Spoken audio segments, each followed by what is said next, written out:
Les réactions de fusion sont des réactions dans lesquelles deux noyaux d'éléments légers se mettent ensemble pour former de nouveaux éléments. Ce processus conduit à une libération d'énergie.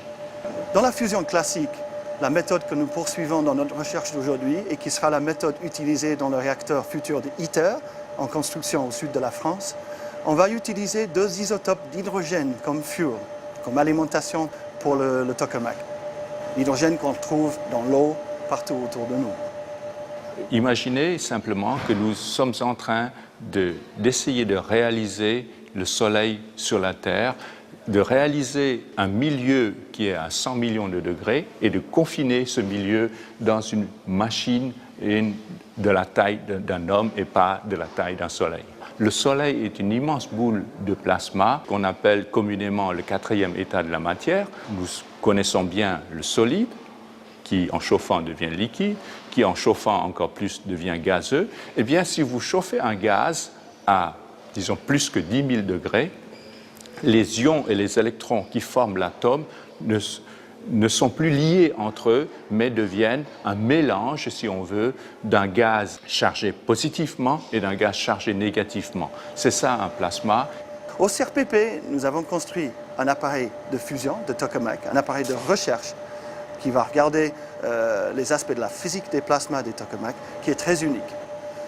Pour avoir un tokamak, vous avez besoin tout d'abord d'une chambre à vide à l'intérieur de laquelle vous allez mettre votre plasma. Et puis, autour de cette chambre à vide, vous avez un certain nombre de bobines magnétiques. Alors, la spécificité du tokamak TCV, ce qui signifie tokamak à configuration variable, est justement de pouvoir créer des plasmas avec des configurations différentes. Donc, on a ces bobines pour façonner le plasma et le but est d'étudier quelle est l'influence de la forme de ce plasma sur ses caractéristiques. Tir 81 en cours. Nous faisons également des développements de câbles supraconducteurs qui sont nécessaires pour tous les aimants qui sont utilisés dans ITER.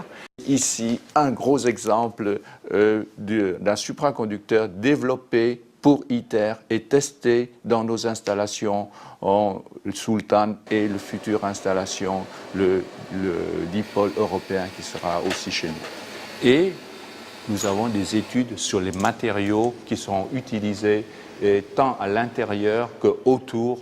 Une autre technologie que nous développons aussi est la technologie des sources d'ondes micro-ondes à très haute puissance que nous utilisons pour chauffer le plasma et aussi pour contrôler ses qualités.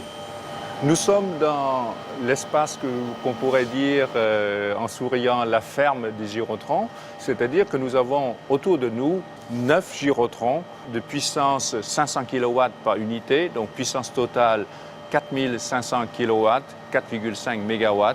La puissance de ces gyrotrons est envoyée pour chauffer TCV et donc avec ces 4,5 MW, nous avons toujours le record mondial de puissance sur une machine à fusion.